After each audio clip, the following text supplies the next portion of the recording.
Tuhan bertajuk, ayo media boleh tunjukkan? Ya, penuai jiwa yang efektif. Amin. Kata dengan saya, efektif. Nah, apa efektif? Penuai jiwa yang efektif. Saudara, daripada firman Tuhan dalam Matius 9, 35 hingga ke 38. Bukan cara kebetulan saudara, pagi ini kita sedang menonton satu video pelayanan yang begitu ramai orang telah dijangkau untuk Tuhan di Tawau. Amin. Lepas itu baru tadi kita berdoa untuk tim Pastor Sam dan tim akan pergi ke Sabah. Pastor Sam saat ini ada di Sabah, saudara, sedang melayani. Amin. Untuk mereka akan pergi ke mana? Ke Tenom dan juga ke Nabawan. Bukan untuk cari makan tahu saudara. Untuk mencari jiwa. Amin. Untuk mencari jiwa. Kenapa? Karena ini adalah perintah Tuhan Yesus untuk kita semua. Bukan hanya mereka ya. Bagi kita semua. Sebab itu saudara, tema pagi hari juga saya bawa sesuatu tentang menjadi penuai yang efektif. Amin. Okey, next slide. Ya, daripada Matius 9, 35 hingga ke 38. Okey, kita akan baca bersama. Okey, boleh? Ayat 35 saya baca dan ayat seterusnya anda baca. Kita berganti-gantian sampai ke ayat 38. Boleh?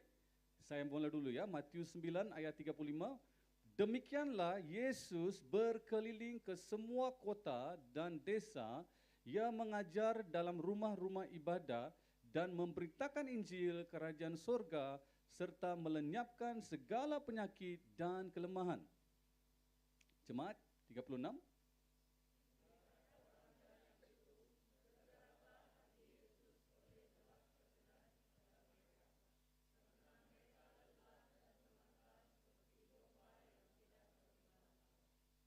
Ayat 37, maka katanya kepada murid-muridnya, tuaian memang banyak, tetapi pekerja sedikit. Ayat 38 sama-sama, 1, 2, 3.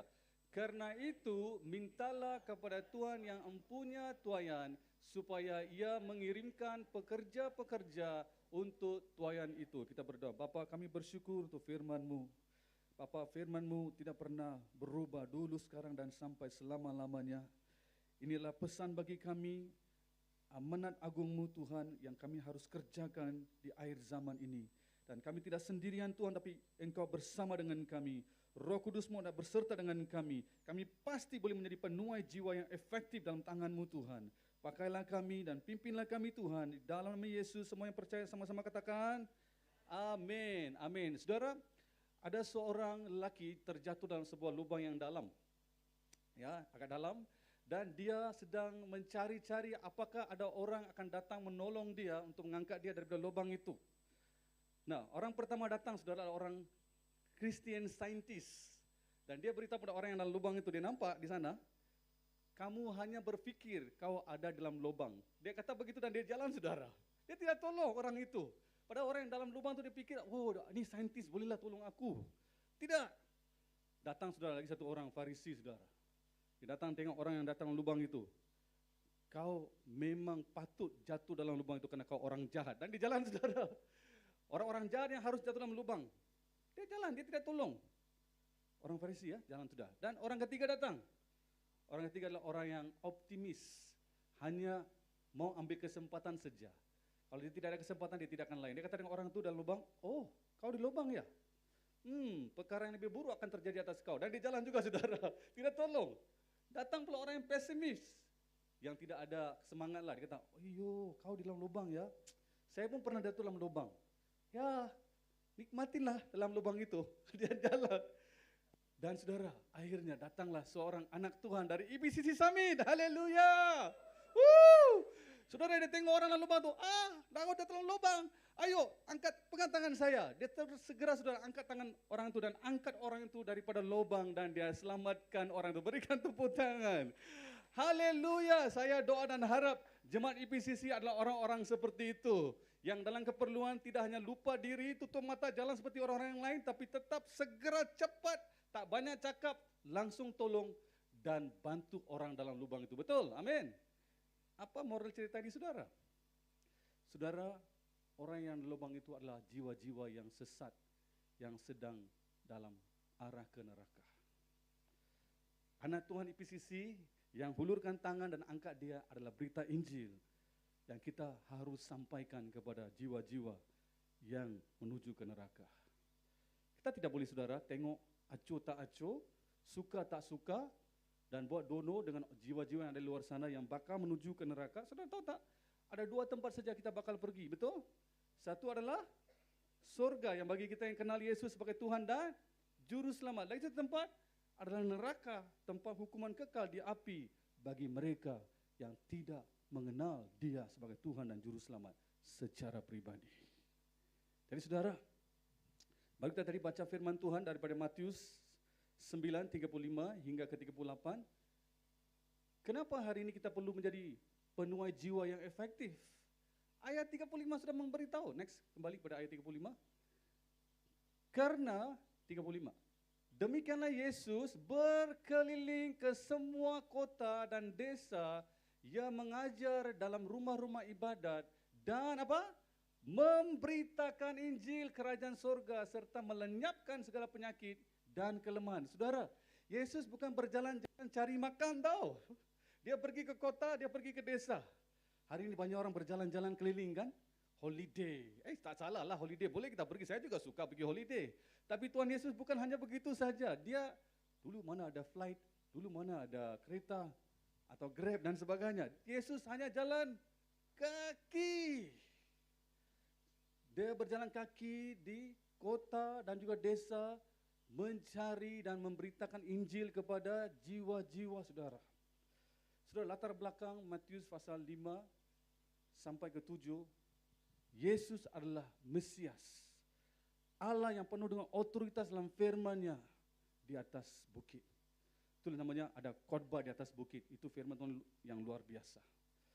Latar belakang Matius 7 atau 8 dan 9 adalah Yesus adalah Mesias. Allah yang penuh dengan otoritas di atas pekerjaannya, yaitu memberitakan Injil dan selamatkan jiwa-jiwa. Saudara, hari kita sembah siapa? Tuhan Yesus. Kalau Yesus sendiri yang beri perintah dan Yesus sendiri yang melakukan, kalau kita sebagai anak-anak Tuhan, kita juga perlu melakukan. Ini beritakan firman Tuhan, menginjil bukan kerja pastor, bukan pemimpin gereja sahaja. Kita semua, bagi kita teman sebelah, tepuk dia. Kau juga terhitunglah. Kita semua sama-sama berganding bahu melayani Tuhan. Ada aminkah saudara? Amin. Yang dalam online juga, kita semua saudara terlibat di dalam tugas penginjilan, bukan hanya pemimpin gereja sahaja. Saudara, Paulus mengatakan dalam 1 Korintus 9 ayat 16, kalau aku perlu memberitakan Injil, saya tidak akan memberitakan Injil dengan kemegahanku. Karena itu adalah keharusan bagiku. Continue. Celakalah aku kalau aku tidak memberitakan Injil. Wow. Pernah baca firman Tuhan ini saudara? Paulus mengatakan, celakalah aku kalau aku tidak memberitakan Injil. Sebab dia tahu dulu dia siapa. Dia tidak pernah mengenal Tuhan. Dia bakal menuju ke neraka.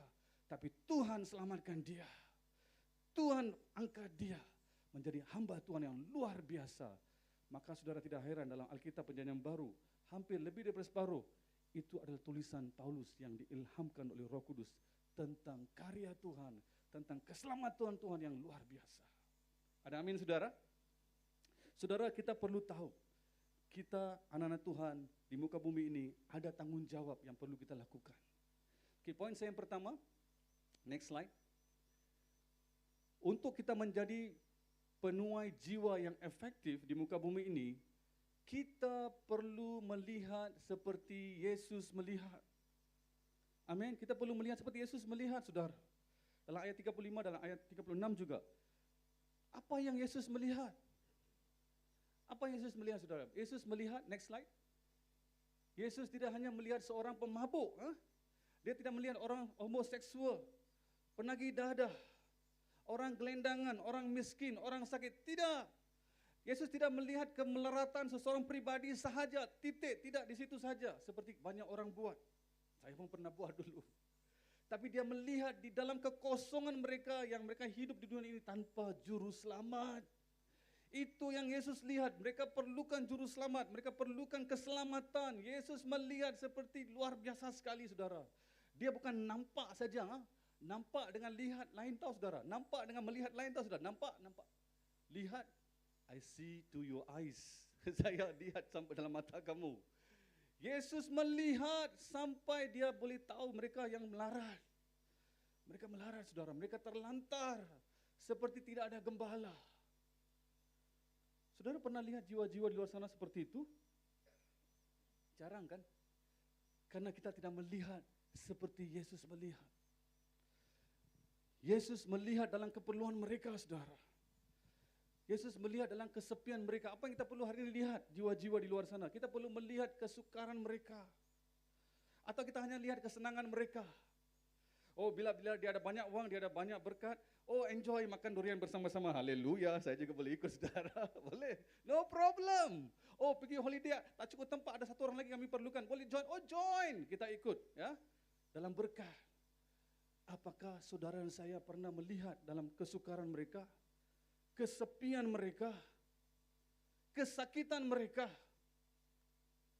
Jarang kita melihat seperti itu, kan? Because we all very busy people. Very busy, termasuk saya juga lah. Manusia ini semuanya busy. Kita tidak dapat lihat orang di bawah hidung kita, saudara. Saudara ada lihat tak di tempat kerja kamu yang banyak orang dalam kesukaran, kesusahan, kesakitan, dalam kesepian. Di tempat study, ya betul, bagus kita doa untuk kamu, saudara, pagi ini, diberkatilah kamu. Di tempat study juga ada banyak orang dalam keperluan, orang yang dalam kekurangan, orang yang dalam kesusahan.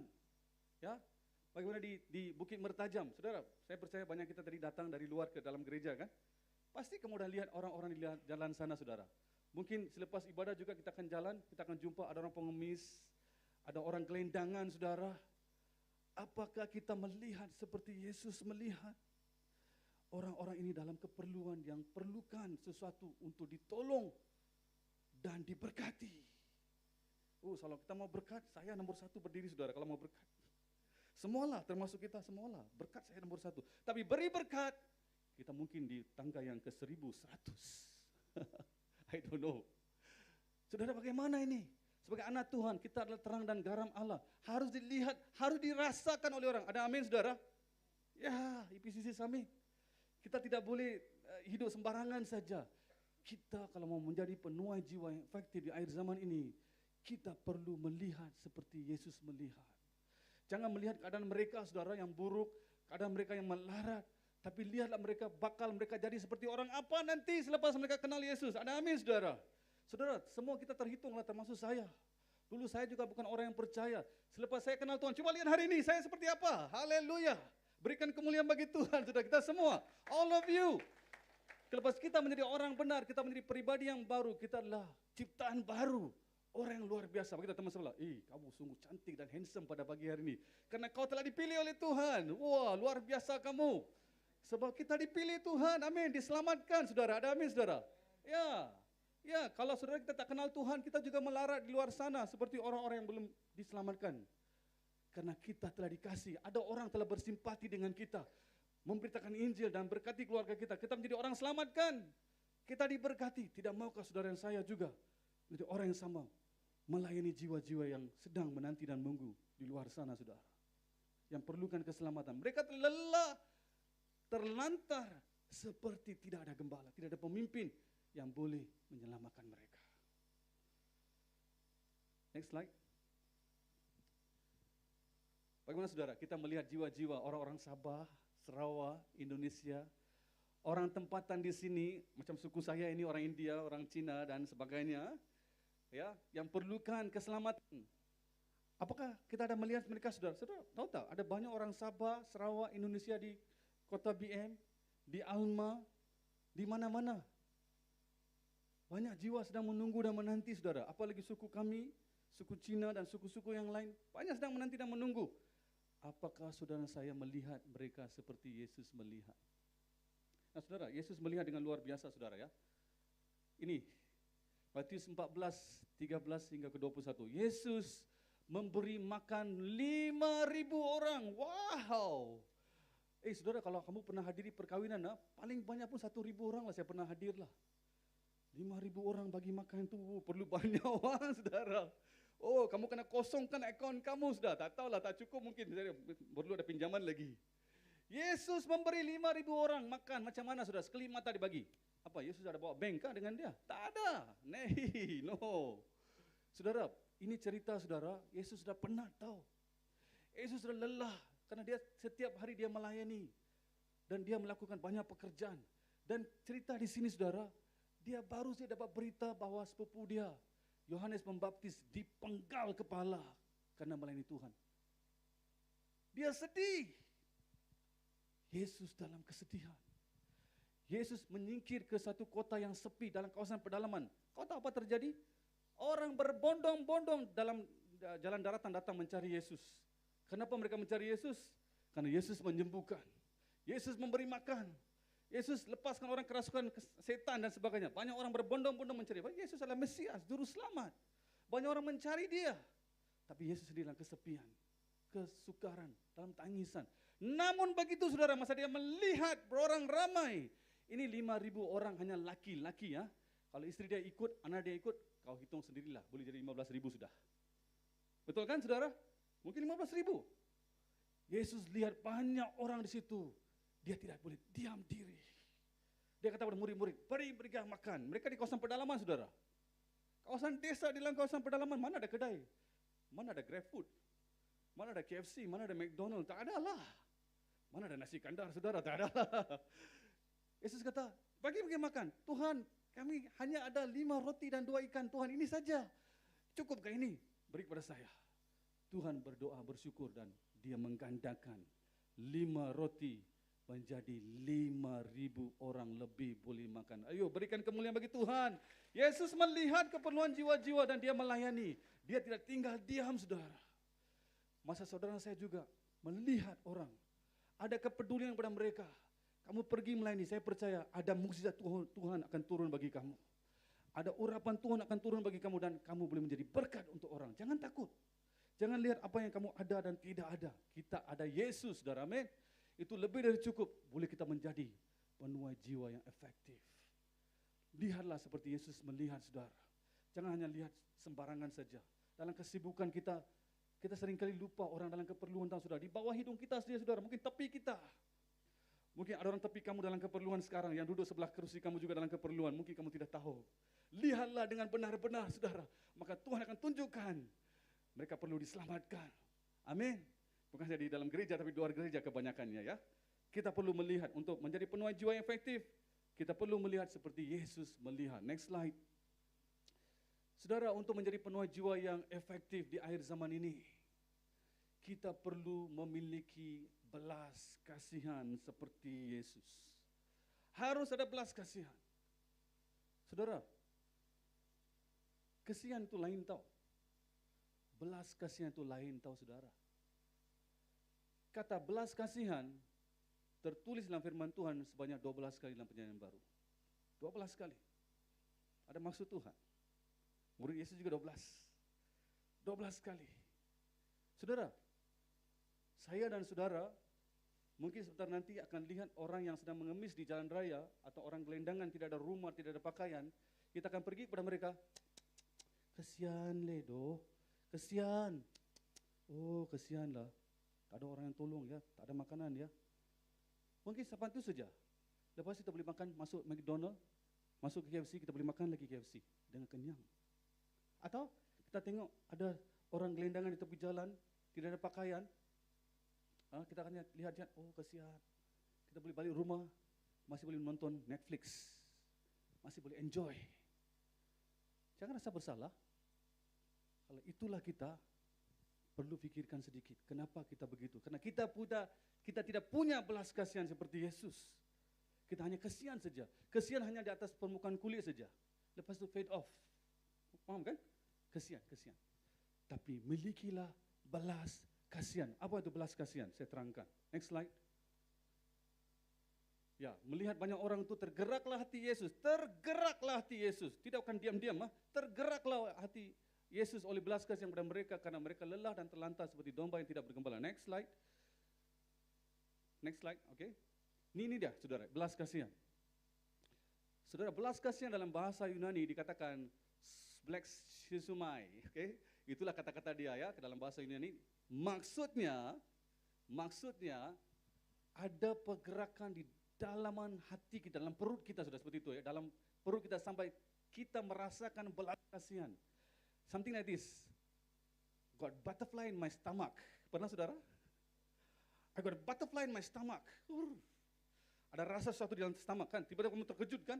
Ada orang kejutkan kamu atau kamu rasa sesuatu yang tidak abnormal, kamu akan rasa ada butterfly di dalam perut kamu. Seperti itu, belas kasihan bukan hanya di sini, bukan hanya di mata, tapi rasa kedalaman hati kita sampai dalam perut kita, dan itu akan tergerak dalam aksi dan pergi melakukan. Itulah belas kasihan yang sempurna.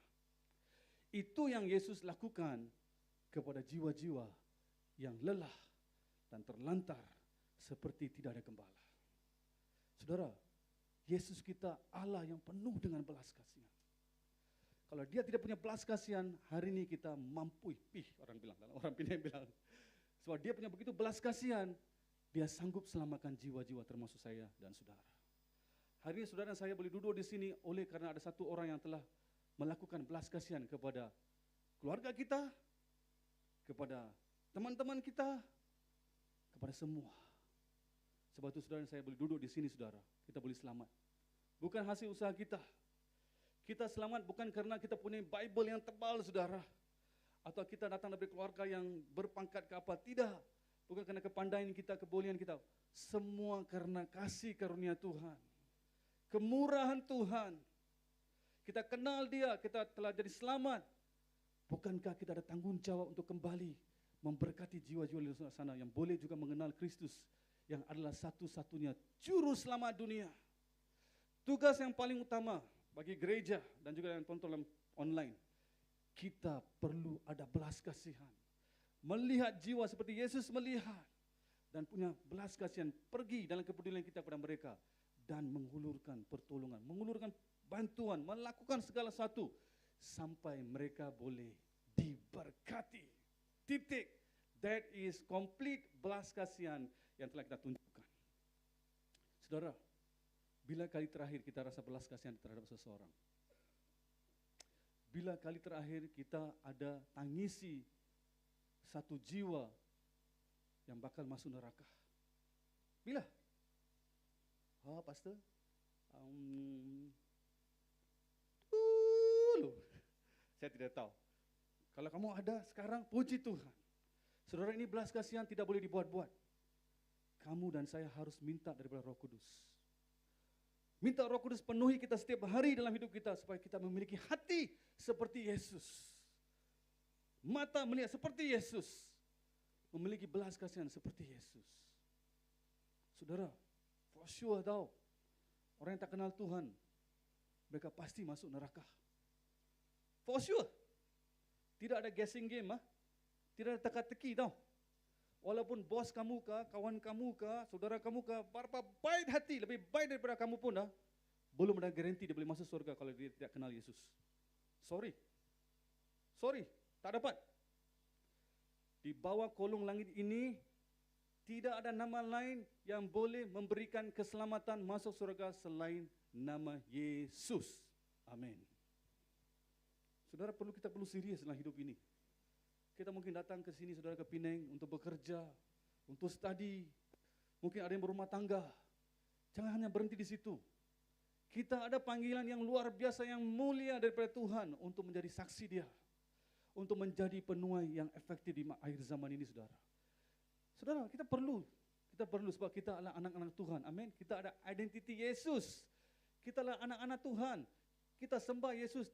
Padahal mana boleh kita tidak ada belas kasihan seperti dia. Kalau kita tidak ada belas kasihan seperti dia, something is missing in us. Kita perlu tanya balik dengan Tuhan, Tuhan berikan saya belas kasihan-Mu. Dengan kamu minta, saudara, kamu akan dapat, dan kamu boleh menjadi penuai jiwa yang luar biasa. Dengan kamu pergi, attend kepada mereka yang dalam keperluan, yang dalam kesusahan, ya, dalam kekurangan, dalam kesakitan, ya, di mana-mana ada jiwa. Saudara tahu tak, dengan kamu tak perlu khotbah macam saya. Just a simple act, dengan kebaikan kamu, orang boleh tahu kau ni luar biasa. Wih, kau ni malaikat lah. Pernah saudara? Sebab apa? Semua orang tak peduli dengan saya. Kenapa kau yang peduli dengan saya? Cewa. Hati-hati ya. Lelaki kepada lelaki ya, perempuan pada perempuan ya. Jangan cross. Bolehlah cross kalau ada 2-3 orang lah sama-sama menginjili lah. Okey? Nanti lain cerita pula, lain cerita pergi ke dunia yang lain, okey? Itu saudara. Yang penting saudara, banyak orang dalam hidup ini semua sibuk. Mereka tidak memiliki belas kasihan seperti Tuhan. Kita boleh miss opportunity. Kita ada banyak peluang setiap hari. Tuhan sedang beri banyak peluang kepada kita. Tapi apakah kita ada ambil peluang itu dan melakukan kehendak Tuhan? Tahu saudara, kenapa kita tidak boleh sentuh sebuah jiwa dan melayani mereka? Because kita tidak ada belas kasihan. Kan? Kita tak peduli. Semua self-centered. Banyak orang dalam dunia hari ini self-centered, pentingkan diri sendiri. Hanya aku punya, aku mau. Aku punya urusan lah. Jangan ganggulah. Ini urusan saya punya urusan. Saya hanya buat punya urusan.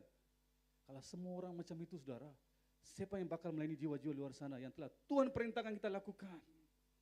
Orang dunia akan melakukan, mereka tidak mengenal juru selamat. Macam mana mereka boleh menjadi jawaban untuk Tuhan? Kitalah suara Tuhan di muka bumi ini. Kristian kecil di muka bumi ini. Itulah Kristus. Kristian namanya saudara, Kristus kecil di muka bumi ini. Kita adalah duta Kristus. Ada aminkah saudara? Kita teman sebelah, saudara kamu tahu gak? Kau adalah duta di dunia ini tahu. Bukan hanya datang untuk menikmati sejak kenikmatan di dalam dunia ini. Kita adalah duta Kristus di muka bumi ini. Seperti Yesus berkeliling kota dan desa. Dia pergi memberitakan Injil, memberitakan tentang kabar baik. Good news. Friend, good news. Injil, memberitakan Injil adalah good news. Berita baik. Apa itu berita baik? Yesus datang, dia lahir. Dia adalah Tuhan lahir sebagai manusia. Dan dia naik ke kayu salib, dia mati untuk kita. Dia menggantikan kita, dia menebus dosa kita. Dan dia bangkit pada hari ketiga, dia membuktikan dia Tuhan. Dan dia naik ke surga. Dan di situ dia duduk di sebelah kanan Allah Bapa Maha Kuasa. Menghakimi kita satu nanti sebagai orang-orang yang benar. Hanya di dalam dia ada pengharapan, tidak ada yang dalam lain. Kita harus ceritakan saudara, sesimpel mungkin ya. Tapi paling bagus adalah saudara dengan saudara menunjukkan kebaikan Tuhan. Yang dalam keperluan kamu memberikan bantuan saudara. Yang dalam kesusahan kamu doa. Saudara tahu tak? Kamu percaya tak? Orang sakit kalau kamu doa dia sembuh. Boleh sembuh? Yes. Dalam nama Yesus ya dan amin. Kamu harus percaya. Jangan takut. Tengok-tengok orang sakit kerasukan. Tak mau cari pastor. Pastor mana boleh masuk dalam company kamu kalau kerasukan orang. Susah di tempat study. Bolehkah? Kamu call lah. Tunggulah. Mungkin esok pagi baru saya sampai. Okay? Contoh. Kamulah Allahnya di situ. Untuk doakan orang yang dalam kerasukan atau kesakitan. Dalam nama Yesus sembuh. Amin. Dia pasti akan sembuh. Sebab dalam nama Yesus ada kuasa. Ada otoritas. Kamu telah sentuh satu tempat yang luar biasa, saudara. Saudara, di IPCC, dulu kami dengar satu cerita tentang banyak orang gelendangan di kawasan Komtar. Ya, kalau kamu pergi Komtar, kamu akan selalu naik bas kan? Kita semua naik bas kan? Kalau kau sebelah malam kau pergi, bas tak ada. Ada banyak jiwa-jiwa sedang tidur dan dalam kelaparan. Banyak sekali. Dan mereka hanya muncul selepas jam 12 malam. Sebab di situ banyak orang kurang. Bas pun tidak ada. Tempat itu sangat kosong. Dan disitulah tempat untuk orang-orang yang tidak ada rumah, orang-orang miskin, orang-orang gelendangan akan menjadi tempat pengungsian mereka. Kami dengar tentang berita itu saudara. Kami pergi. Saudara, kami bukannya dengar, oh kasihan mereka, kasihan Delo, oh kasihan mereka semua, oh senanglah, cheap, talk is cheap, betul tak? Talk is cheap, kasihan, tapi kaki langsung tak gerak, tangan langsung tak gerak, kasihan. Kami memiliki belas kasihan, something different, something feel in my tummy, ada sesuatu yang terasa dalam hati kami, emosi kami, turut bersimpati, bukannya belas kasihan pada mereka yang dalam kekurangan, dalam kesusahan, dalam kesukaran. Kami pergi saudara, kami pack makanan, kelompok sel kami pack makanan kami bawa tuala, kami bawa makanan, kami bawa air minuman, kami pergi dengan iman. Kami pergi melayani saudara. Ya, kami pergi melayani jiwa-jiwa di sana saudara. Kami berikan makanan saudara, kami tak khotbah macam ni. Terima Yesus, tak terima kau masuk neraka. Tidaklah, tak boleh cakap macam tu, lari dia nanti. Kami layani, kami beri keperluan mereka dulu. Apa yang mereka perlu, belas kasihan. Mereka tak ada makanan, kami bagi nasi goreng. Oh, ada yang tengok makan mata, mereka terbeliak saudara. Sebab tak makan 2-3 hari kot. Atau mungkin 1 minggu, saya tidak tahu. Oh, cepat-cepat dia makan saudara. Wah, saya tengok tangan sudah menggeletar. Mata terbeliak makan. Sambil makan, sambil menangis. Ada yang menangis. Ada yang minum. Ada yang heran lihat kami datang. Sebab tak ada orang pedulikan mereka. tinggal di kota Pening tapi tak pernah perhatikan mereka. Dan dia tanya, siapa kamu? Kami beritahu, kami orang Kristen dari gereja IPCC. Oh, baik hati kamu. Oh, terima kasih. Thank you. Tocai. Ada yang cakap Cina juga lah, oke. Saudara tahu tak? Selepas kami melayani, ada orang yang kami ada kesempatan kami cakap. Kami beritakan tentang kebaikan Tuhan. Kami datang hari ini bukan karena kami sendiri. Karena Tuhan Yesus yang suruh kami datang. Tuhan Yesus, siapa dia Tuhan Yesus? Saya mau kenal. Tahukah saudara, ada 2 jiwa yang kami layani dan dia terima Yesus. Kami bawa mereka sampai ke gereja, kami muridkan mereka, kami baptis mereka. Mereka telah menjadi pelayan Tuhan.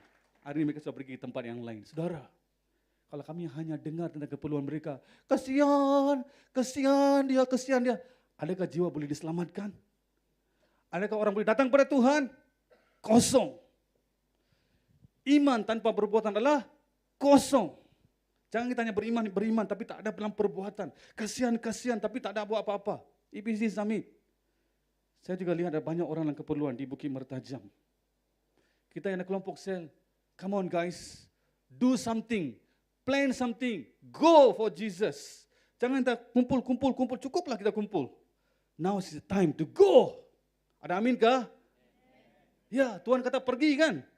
Bukan Tuhan suruh kita duduk. Sudah cukup lama bah kita duduk. Sampai letak telur ayam pun boleh menetas saya rasa. Haleluya. Okay. Sudah kita harus go. Not wait. Nanti Tuhan, sampai kucing bertanduk pun tak pernah jalan saudara. Nanti. Tak boleh macam itu. Kita must go. Why we go? Because Jesus asked us to go. Kalau dia yang beri perintah untuk pergi, percayalah pertolongan Tuhan selalu ada. Kasih karena Tuhan selalu ada. Akan menolong seperti mereka yang telah terima Yesus dan telah menjadi berkat. Dan mereka boleh jadi saksi Tuhan yang luar biasa di tempat lain. Bukan itu kemuliaan Tuhan saudara. Itu yang Tuhan mau. Miliki belas kasihan. Dan lakukan dalam aksi saudara. Belas kasihan tanpa perbuatan adalah kosong saudara. Ya, kita ada kasih kepada jiwa-jiwa tapi tak dalam perbuatan adalah kosong. Iman tanpa perbuatan adalah kosong. Jadi saya tantang saudara Jemaat Summit. Di tempat kerja kamu juga ada banyak peluang. Tempat studi, di komunitas kita, kelompok sel. Plan something untuk kita pergi mencari jiwa. Amin. Lakukan perbuatan baik, berikan makanan, pakaian. Banyak orang di luar sana saudara, ada yang tidak ada selimut masa tidur, tahu? Tidak ada bumbung, dia ada segala bintang. Kita tidur di hotel ada bintang kan? Mereka ada ribuan bintang, berarti tidak ada atap. Tak ada tempat tinggal lah. Kita harus lihat. Dan ada punya belas kasihan dan pergi untuk mereka. Ada amin saudara? Untuk menjadi penuai jiwa yang efektif. Selain kita melihat, kita juga perlu tergerak oleh belas kasihan. Seperti Yesus memiliki belas kasihan sampai dia melayani. Dia memberitakan Injil. Dia menyembuhkan yang sakit. Dan memberikan kemuliaan bagi Tuhan. Dan memberkati banyak jiwa saudara di sana. Last point saudara, last point. Next slide.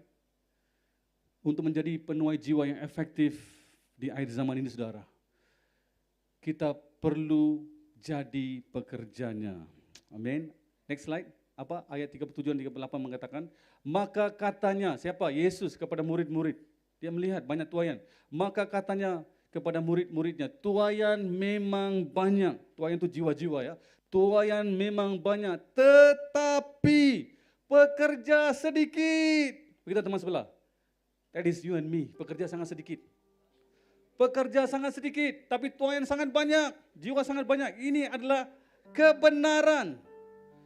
The truth, kebenaran. Tuaian sangat banyak. Tetapi pekerja sedikit saudara. Tuhan beri jawaban dalam ayat 38. Pekerja sedikit kan? Tuaian banyak kan? What next? Let's go. Karena itu, mintalah kepada Tuhan yang empunya tuaian kepada Tuhan. Supaya ia mengirimkan pekerja-pekerja untuk tuaian itu. Saudara, memang benar tahu saudara. Saya sudah lama melayani Tuhan. Saudara nampak dari tim dari PCC pergi menjangkau jiwa. Kita boleh take care dalam jari kita betul? 5 orang, 6 orang, 8 orang. Tapi saudara tahukah? Di Tenom, di Nabawan, di Cameron Highland, di Nepal, di mana-mana, di Penang. Tuaian jiwa-jiwa yang belum kenal Tuhan sangat banyak, tak terhitung nomornya. Tetapi pekerjaannya sedikit. Why saudara, why? Kenapa? Kamu harus tanya soalan. Because banyak orang tidak dapat melihat seperti Yesus melihat. Banyak orang tidak boleh ada belas kasihan seperti Yesus ada belas kasihan pada jiwa-jiwa. Itulah jawabannya.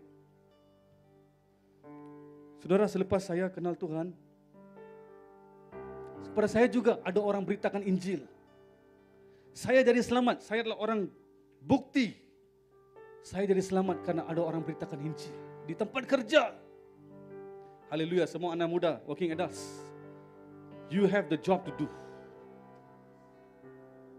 Kamu lihat lebih banyak lagi pastor dibangkitkan? Kamu lihat lebih banyak lagi penginjil dibangkitkan? You don't know who you going to talk to. Kamu tidak tahu dengan siapa bakal kamu cakap. Dia bakal menjadi orang yang luar biasa dalam Tuhan. Jangan lihat kondisi mereka, jangan lihat karakter mereka yang buruk. Tuhan boleh tukar yang buruk, yang hitam menjadi putih. Yang jahat menjadi baik, itu kuasa Tuhan. Kuasa kita, maksud saya, tugas kita hanya pergi beritakan Injil. Kita beritakan Injil, jadi saksi Tuhan. Take time, berdoa. Saudara, saya berdoa kepada Tuhan, banyak jiwa di sini Tuhan yang belum kenal Engkau Tuhan. Saya lakukan perintah ini, Matius 9, 37, 38. Saya doa, Tuhan Engkau yang berkata, tuaian memang banyak tapi pekerjaan sedikit. Maka mintalah kepada Tuhan yang punya untuk mengiringkan pekerja-pekerja. Tuhan, kirimkanlah pekerja-pekerjamu di tempat ini Tuhan. Antar banyak lagi Tuhan, anak-anakmu yang bersaksi Tuhan. Memberikan Injil. Kau buat apa? Sedang saya doa saudara. Kau sebagai apa di sana? Sedang saya berdoa saudara, saya sedang berdoa. Tuhan kirimkanlah banyak orang Tuhan. Roh Kudus berbicara. Kau juga salah satunya. Hah? Saya tak percaya, saya tak yakin. Tuhan, saya masih baby dalam Kristus. Baby pun saya boleh pakai tahu. Ada amin kah? Wih, sunyi tempat ini. Mungkin kamu sudah dewasa lah. Lebih banyak Tuhan akan pakai kau. Haleluya. Saya baru kenal Tuhan masa itu. Belum sampai 1 tahun. Saya berdoa pada Tuhan. Tuhan kirim Tuhan, banyak jiwa di sini Tuhan belum kenal Engkau. Akhirnya sudah saya beranikan diri. Saya cakap dengan satu orang sudah, saya berdoa. Tengok engineer saya saudara. Engineer saya, orang Chinese. Saya berkata dengan dia, saya cakap, saya kawan, taklah terus saya bersaksi. Saya beritahu dengan dia tentang hal-hal dalam dunia. Kau suka makan bola? Makan bola pula. Makan durian? Suka main bola? Begitu saudara, bola lawas sikit lah, oke? Oke, jadi kawan. Bicara tentang kerja. Satu waktu datang. Tuhan sudah siapkan saya. Siapkan dia juga. Saya mulai conversation from the world, hal durian, bola, Kristus. Haleluya. Bola, durian, Yesus. Yesus lebih hebat daripada durian lah saudara. Ada amin saudara, amin. Dia pencipta durian, dia pencipta bola lah saudara. Jangan miss tak cakap tentang dia yang mencipta. Kita pandai cakap semua benda yang dia ciptakan. Tapi lupa beritakan tentang pencipta semua itu. Yang luar biasa. Saya cakap dengan dia apa yang saya tahu. Dia ketawakan saya saudara mula-mula. Oh Tuhan berikan saya kekuatan. Lepas itu saya cakap lagi. Hari saudara saya sambung lagi. Saudara, dia angguk-angguk. Mula angguk-angguk kepala. Angguk-angguk. Dia dengar. Dia angguk-angguk. Oh ya. Tapi dia belum percaya. Saya tahu dia belum percaya. Saya tetap beritakan Injil saudara. Saya tetap jadi saksi Tuhan di tempat kerja. Selepas 3 bulan saudara. Dia sendiri datang kepada saya dan dia bersaksi. Loges. Dulu saya Loges bukan pastor lah. Okay? Loges. Apa yang kau cakap itu betul. Hari ini saya sudah beribadah satu gereja dan saya telah terima Yesus sebagai Tuhan dan Juru Selamat. Thank you friend for what you sharing to me. Wah saudara saya gembira saudara, saya bersuka cita. Kenapa itu boleh terjadi? Karena saya buka mulut dan saya menjadi alat Tuhan di tempat kerja. Bukan hanya berdoa saja. Bagus tu berdoa. Tapi go to next level. Jadi saksi Kristus di tempat kerja, di tempat study. Dimanapun saudara berada. Karena tuaian sangat banyak. Tetapi pekerjaannya sedikit. Semasa kau sedang berdoa. Tuhan akan pakai kau sendiri menjadi alatnya. Sebagai alatnya saudara. Sebab itu tidak cara lain. Tuhan akan melayani kita juga. Karena seringkali kita berdoa, kita juga akan menjadi jawaban doa itu. Yang percaya katakan amin. Amin saudara. Jadi saudara, untuk menjadi penuai jiwa yang efektif di akhir zaman ini, kita perlu melihat seperti Yesus melihat. Jangan hanya tengok-tengok saja jiwa-jiwa di luar sana dan tidak melihat ke dalam hati mereka yang mereka dalam kekosongan, yang mereka perlukan juru selamat, keselamatan. Kedua, untuk kita menjadi penuai jiwa yang efektif, kita mesti memiliki belas kasihan, bukannya kesian saja. Kesiannya atas-atas saja, kulit-kulit saja. Kita perlu ada belas kasihan seperti Yesus tergerak sampai pergi kepada mereka dan layani mereka. Mereka akan diberkati. Mereka akan menemukan juru selamat lewat pelayanan kamu. Dan hal ketiga, kita tahu Tuhan memang banyak, jiwa-jiwa memang banyak, tapi pekerjaan sedikit. Kita perlu berdoa. Seringkali orang yang doa itulah Tuhan akan pakai menjadi alatnya untuk menuai jiwa-jiwa. Saudara, jangan kecewa karena kamu tidak ada pelayanan di gereja di depan mimbar. Kamu tidak menjadi seorang worship leader. Kamu tidak boleh jadi sebagai seorang pemuzik.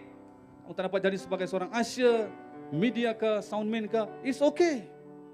It's okay. Tapi tahukah saudara, semua kita telah diundang Tuhan untuk menjadi penuai jiwa di akhir zaman ini. It is a higher call. It's a highest call. Semua ini biasa saudara, tapi menangkan satu jiwa. Ingat, saya ulang ya. Kalau satu jiwa selamat, seluruh surga bersorak-sorai. Seluruh surga bersorak-sorai. Itulah panggilan yang terutama. Semua yang tonton dalam online dan juga jemaat IPCC, ayo miliki panggilan ini. It's okay saudara, masa kamu sedang beritakan Injil, manusia kalau tidak paham, it's okay. Tuhan memahami, Tuhan mengerti. Sebab Dia yang memberikan perintah ini kepada kita semua untuk lakukan. Lakukan dengan setia. Jangan putus asa, jangan kecewa. Orang yang lain saya saudara, 3 tahun diberitakan Injil kepada saya. You want to try? Kalau saya untuk try 3 tahun menginjil satu jiwa, lupakan saudara, tak mampu. Tapi dia ada special grace. Dia boleh tunggu keras kepala ini sampai 3 tahun mau diinjili baru terima Yesus. Ada orang 1 hari, ada orang 2 hari, ada orang 1 minggu, ada orang 1 bulan, I don't know. Kan jiwa ini bermacam-macam saudara. Tapi kalau kita faithful, kita setia menabur, pasti saudara akan menuai satu hari nanti. Karena firman Tuhan berkata dalam Yesaya 55 ayat 11. Firman yang keluar dari mulutku tidak akan pernah kembali kepadaku dengan sia-sia. Dia akan mengerjakan apa yang telah kuperintahkan kepadanya. Masa saudara dan saya sedang memberitakan Injil, jiwa yang sesat akan mengenal Kristus dan akan tahu tentang kebaikan Yesus, juru selamat dunia. Dia akan datang pada Yesus saudara. Karena tidak ada yang sukar bagi Tuhan dan tidak ada yang mustahil bagi Tuhan. Mari kita bangkit berdiri saudara.